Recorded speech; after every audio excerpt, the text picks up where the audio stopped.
같은 집인데 왜 어떤 집은 들어서는 순간 마음이 편안해지고 어떤 집은 이유 없이 숨이 막히는 느낌이 들까요? 같은 평수입니다. 같은 가구입니다. 같은 가족입니다. 그런데도 어떤 집은 오래 머물고 싶고 어떤 집은 빨리 나가고 싶어집니다. 이 차이는 어디서 생기는 걸까요? 아마 이런 경험 한 번쯤 있으실 겁니다. 오랜만에 자식집에 갔는데 겉으로는 웃고 있지만 뭔가 어색합니다. 말은 나누지만 편하지 않습니다. 식탁에 앉아 있어도 마음이 놓이지 않습니다. 반대로 어떤 집은 특별한 대화가 없어도 그냥 앉아 있는 것만으로도 편안합니다. 말이 없어도 좋고 눈치 보지 않아도 좋고 그냥 있는 그대로 있어도 괜찮은 느낌이 듭니다. 그 차이가 무엇일까요? 많은 분들이 이렇게 생각하십니다. 집이 넓어서 그렇다. 돈이 많아서 그렇다. 자식이 잘 돼서 그렇다. 그런데 정말 그럴까요? 넓은 집에서도 불편한 집은 있습니다. 돈이 많아도 가족 간의 말 한마디 제대로 못하는 집도 있습니다. 반대로 작은 집에서도 웃음이 끊이지 않는 집이 있습니다. 그러면 답은 점점 좁혀집니다. 환경이 아니라는 것, 조건이 아니라는 것. 그렇다면 남는 것은 하나입니다. 사람입니다. 그리고 그 사람의 마음입니다. 조금 더 정확하게 말하면 한 사람이 무엇을 붙잡고 있느냐입니다. 이게 생각보다 큽니다. 아주 큽니다. 우리가 붙잡고 있는 것 하나가 집안 전체의 분위기를 바꿉니다. 말 한마디의 온도를 바꾸고 식탁의 공기를 바꾸고 결국 관계의 방향까지 바꿉니다. 혹시 이런 생각 해보신 적 있으신가요? 나는 잘해왔는데 왜 집안이 편하지 않을까? 나는 가족을 위해 희생했는데 왜 마음이 더 멀어진 걸까?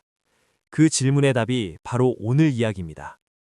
혹시 지금 이 이야기를 들으면서 마음이 조금 불편해지셨다면 그건 아주 자연스러운 반응입니다. 누구나 자신이 붙잡고 있는 것을 인정하는 것은 쉽지 않기 때문입니다. 하지만 바로 그 지점에서 변화가 시작됩니다. 지금부터 말씀드릴 이야기를 들으시면서 한 가지만 생각해 보시면 됩니다. 나는 지금 무엇을 붙잡고 있는가? 그리고 그것이 우리 집안의 공기를 어떻게 만들고 있는가? 아마 많은 분들이 이런 상황 속에 계실 겁니다. 자식과의 관계입니다. 전화는 합니다. 안부도 묻습니다. 겉으로 보면 아무 문제 없어 보입니다. 그런데 이상하게 마음은 멉니다. 예전처럼 편하게 말이 나오지 않습니다.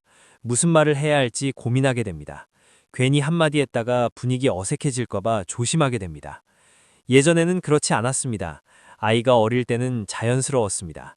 웃고 혼내고 걱정하고 그 모든 것이 자연스러웠습니다. 그런데 어느 순간부터 조심스러워집니다. 왜 그럴까요?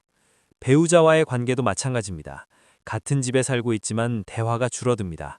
대화가 없어서 문제가 아니라 대화를 하면 더 불편해질 것 같아서 말을 아끼게 됩니다. 같은 말을 반복합니다. 같은 주제로 다툽니다. 결국에는 말을 하지 않는 것이 편하다고 느끼게 됩니다. 그리고 혼자 있는 시간입니다. 조용합니다. 너무 조용합니다. 예전에는 혼자 있는 시간이 필요했는데 이제는 그 시간이 길어질수록 묘한 허전함이 올라옵니다.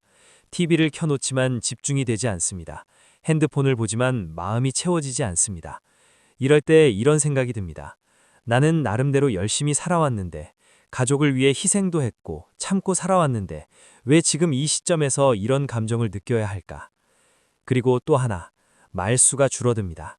말할 사람이 없어서가 아니라 말해도 소용없을 것 같아서입니다.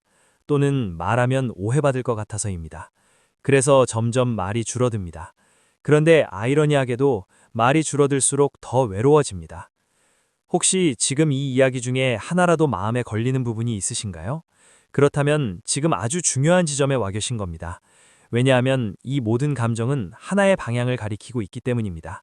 겉으로는 다른 문제처럼 보이지만 사실은 하나의 뿌리에서 시작된 경우가 많습니다. 그 뿌리는 무엇일까요? 바로 놓지 못하는 마음입니다.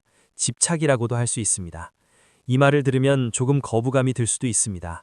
나는 집착하는 사람이 아닌데, 나는 그저 가족을 걱정할 뿐인데, 나는 당연한 말을 했을 뿐인데, 이런 생각이 드실 수 있습니다. 맞습니다. 그 감정 자체는 잘못된 것이 아닙니다. 인정받고 싶은 마음, 자식이 잘 되길 바라는 마음, 내가 해온 방식이 옳다고 믿는 마음, 이건 너무나 자연스럽고 당연한 감정입니다. 문제는 그 감정을 내려놓지 못할 때입니다. 예를 들어 보겠습니다. 자식이 선택을 했습니다. 부모 입장에서는 걱정이 됩니다. 그래서 한마디 합니다. 처음에는 조언입니다. 그런데 그 조언이 반복되면 간섭이 됩니다. 간섭이 반복되면 통제가 됩니다. 그리고 그 순간 관계의 거리가 벌어집니다. 또 하나, 돈입니다. 돈에 대한 불안, 미래에 대한 걱정. 그래서 더 아끼고 더 관리하려고 합니다. 그런데 그 과정에서 가족에게 압박이 됩니다. 말 한마디가 날카로워지고 분위기가 무거워집니다. 그리고 내 방식입니다. 나는 이렇게 살아왔고 이게 맞다고 믿습니다.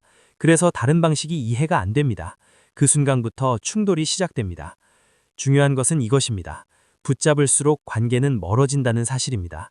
더 잘 되라고 하는 말인데 더 멀어집니다. 더 편해지라고 하는 행동인데 더 불편해집니다. 이게 참 아이러니합니다. 그렇다면 어떻게 해야 할까요? 여기서 중요한 것은 큰 변화가 아닙니다. 작은 변화입니다. 예를 들어 이런 것입니다. 한 번 참는 말입니다. 하고 싶은 말이 올라올 때 한 번만 늦추는 것입니다. 완전히 참으라는 것이 아닙니다. 단 한 번만 늦추는 것입니다.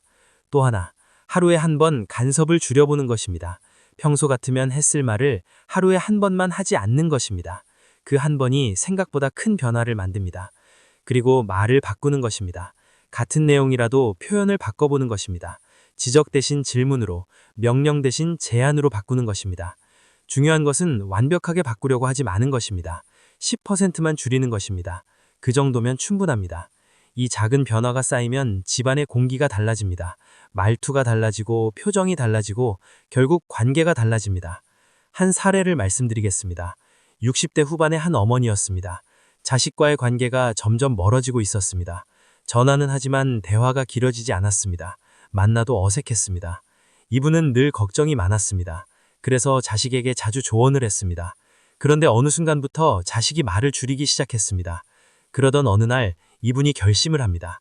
말을 줄여보자. 딱 한 가지만 해보자. 처음에는 힘들었습니다. 하고 싶은 말이 계속 올라왔습니다. 그런데 그걸 한 번씩 참았습니다. 대신 듣기 시작했습니다. 그랬더니 이상한 일이 벌어진 것입니다. 자식이 먼저 말을 하기 시작한 것입니다. 예전에는 대답만 하던 아이가 자신의 이야기를 하기 시작했습니다. 그리고 몇 달이 지나자 관계가 달라졌습니다. 대화가 자연스러워졌습니다. 웃는 시간이 늘어났습니다. 이분이 나중에 이런 말씀을 하셨습니다. 내가 말을 줄였더니 오히려 마음이 가까워졌다고. 여기에 두 가지 더 있습니다. 비교하는 마음과 말의 습관입니다. 비교는 생각보다 강력합니다. 남의 자식과 비교하고 다른 집과 비교합니다. 그 순간 현재가 불만족으로 바뀝니다. 그리고 말입니다. 반복되는 잔소리, 부정적인 표현, 이런 말들이 쌓이면 집안의 공기가 무거워집니다. 이건 눈에 보이지 않지만 분명히 느껴집니다. 여기서 법정 스님의 말씀을 떠올려 볼 수 있습니다. 버림이 곧 채움이다. 우리는 채우려고 합니다. 더 가지려고 합니다. 더 붙잡으려고 합니다. 그런데 역설적으로 내려놓을 때 채워집니다. 집착은 고통을 만들고 내려놓음은 자유를 만듭니다. 편안함은 외부에서 오는 것이 아닙니다. 마음에서 시작됩니다. 결국 집안이 편안해지는 사람은 특별한 사람이 아닙니다. 더 많이 가진 사람이 아닙니다. 하나를 내려놓은 사람입니다. 오늘 한 가지만 해보시길 바랍니다. 내려놓고 싶은 것 하나. 당신의 집은 지금 어떤가요? 댓글에 하나 적어보셔도 좋습니다. 무엇을 내려놓고 싶은지. 그 한 가지가 집안을 바꿀 수 있습니다.